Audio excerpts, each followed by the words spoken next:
वैष्णवी हगवणे आत्महत्या प्रकरणामध्ये अटक करण्यात आलेल्या हगवणे पिता पुत्राला अगदी काही वेळामध्ये आता कोर्टात हजर केले जाणार आहे। राजेंद्र आणि सुशील हगवणे यांना शिवाजीनगर कोर्टामध्ये काही वेळामध्ये आता आणलं जाणार आहे आणि दोघांनाही आज पहाटेच्या सुमारास पुण्यामध्ये स्वारगेट परिसरातून अटक करण्यात आलेली होती। त्यामुळे आता कोर्टातल्या सगळ्या कार्यवाहीकडे लक्ष असणार आहे संपूर्ण महाराष्ट्राची जनता।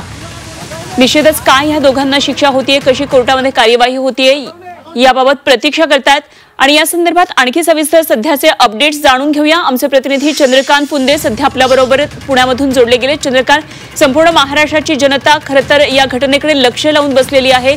आज राजेंद्र आणि त्याच्या मुलाला जेव्हा अटक झाली त्यानंतर एक समाधानाचा खरं तर सगळ्यांनीच एक सुटका झाल्याचा एक निश्वास सोडला। मात्र आता कोर्टामधल्या कार्यवाहीकडे सगळ्यांचं लक्ष लागलेलं आहे।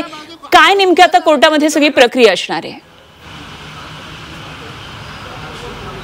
नाही, अजून आरोपींना कोर्टाकडे हलवलेलंच नाही। आत्ता हे पाचही आरोपी खरं तर तिघांना ऑलरेडी पीसी मिळालेली पोलीस कोठडी, पण त्यातले दोन राजेंद्र हगवणे आणि दीर सुशील हगवणे हे याच पोलीस कोठडी इथं हिंजवडी पोलीस स्टेशनची पोलीस कोठडी आहे। इथं हे पाचही आरोपींना ठेवलेले, तीन पहिले आणि आत्ताचे दोन। साधारण कुठल्याही 10 मिनिटात आत इथून त्यांना बाहेर काढलं जाईल, शिवाजीनगर कोर्टात नेलं जाईल। पण या आरोपींवर हल्ला होऊ नये याची पोलिसांना काळजी घ्यावी लागेल, कारण आत्ता शिवसैनिक काही महिला शिवसैनिक आत येऊन बसलेले आहेत, पोलिसांना समजावून सांगतात आणि तिकडे पुणे कोर्टाबाहेरही काही संघटना आंदोलन करणार आहेत आरोपींविरोधात। त्यामुळं पोलिसांना ती काळजी घ्यावी लागणार आहे, कारण संताप आहे लोकांमध्ये की ह्या सगळ्या घटनेविषयी।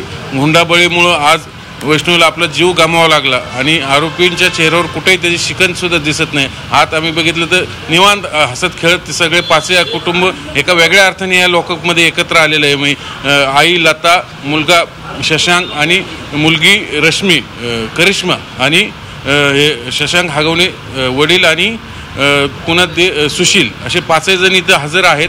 हे एकत्र ठेवले याच लॉकअपमध्ये। त्यातले दोघांना आता पुणे कोर्टात हजर केलं आहे।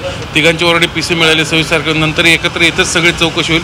पण या सगळ्याच्यामध्ये मेल कल्प्रिट एक निलेश चव्हाणचं नाव समोर येते, कारण यांच्या कुटुंबाचा तो भागीदार होता, पार्टनर होता, बिझनेस पार्टनर, आणि हे कुटुंब त्याच्या प्रभावाखाली होतं। त्याच्याही विकृती अनेक गोष्टी समोर आलेत। त्यांनी आपल्या पत्नीचं स्पाय कॅमेराने हे केलं होतं, तिचाही छळ केला होता। मग तिथनं हे सगळं सुरू झालंय का या कुटुंबाला?